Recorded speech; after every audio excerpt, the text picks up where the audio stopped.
আর ভাড়ার সামলানোর জন্য পার্টি অফিস ভাড়া দিয়ে দেওয়া হচ্ছে। হ্যাঁ, পূর্ব বর্ধমানে সিপিআইএম এর পার্টি অফিস ভাড়া দেওয়া হচ্ছে। ঘুষখরায় অফিস ভাড়া দিয়ে বিপাকে পড়েছে সিপিআইএম। শুধু তাই নয়, আর এ নিয়ে তৈরি হয়েছে নানা সমস্যা, নানা জলঘোলা। একটা সময় ছিল পার্টি অফিস সিপিআইএম এর। 2019 সালে ভাড়া দেওয়া হয়। তারপর থেকে এই বিল্ডিংটা হয়ে গিয়েছে লজ, বিভিন্ন অনুষ্ঠানের জন্য ভাড়া বাড়ি।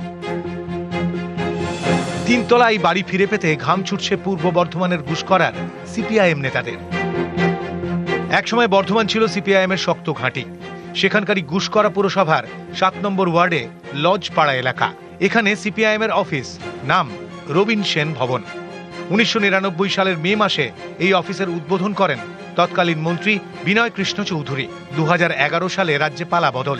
অভিযোগ, এরপর থেকে লজপাড়া সিপিআইএম অফিসের ফান্ডে দিনে দিনে ঘাটতি। শেষমেশ তিনতলাই পার্টি অফিস ভাড়া দেওয়ার সিদ্ধান্ত নিতে হয়।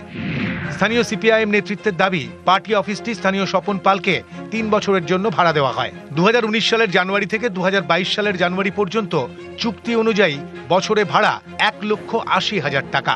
সিপিআইএম এর অভিযোগ, চুক্তির মেয়াদ পেরিয়ে গেলেও বাড়ি ছাড়ছেন না ভাড়াটে। জিনিসটা হচ্ছে তার 19 সালেই শেষ হয় ডিসেম্বর মাসে।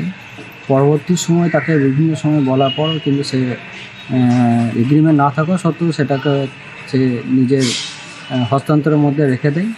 এবং আমাদের এখন যা সিদ্ধান্ত, তাকে ইমিডিয়েট হচ্ছে রবীন সেন ভবনটা তাকে ছাড়তে হবে। 3 বছর চুক্তি করার পর আমি বারবার বলা সত্ত্বেও আর নতুন করে চুক্তি করেনি। আমি বলেছি চুক্তিটা একটু বাড়াতে হবে, মানে চুক্তি টাইমটা বাড়াতে হবে, তারপরে আমি ছেড়ে দেবো, এরকম একটা প্রপোজাল আমি দিয়েছি। সেইটাই আলোচনা চলছে, এখনো ফয়সালা কিছু হয়নি। ওই জায়গাটা নিয়ে জটিলতা তৈরি ঘুষখোরার একজন মানুষ হিসেবে এইগুলো আমাদের কানে আসছে, কিন্তু এই ব্যাপারে মন্তব্য কিছু করব না। যে তারা তাদের সম্পত্তি যদি ফিরে নিতে চায়, আর যিনি পেয়েছেন তিনি বা কীভাবে পেয়েছিলেন, তার সঙ্গে নিশ্চয়ই কোনো বোঝাপড়া হয়েছিল, এবং সেই বোঝাপড়াটা নিশ্চয়ই অন্য কোনো রাজনৈতিক দলের মতামত নিয়ে হয়নি বা সাধারণ মানুষের মতামত নিয়েও হয়নি। ওই ব্যাপারটা তাদের মধ্যেই থাকাটাই ভালো। ঘুষখরা থেকে ক্যামেরায় সন্দীপ পালের সঙ্গে শরদিন্দু ঘোষ, নিউজ 18 বাংলা।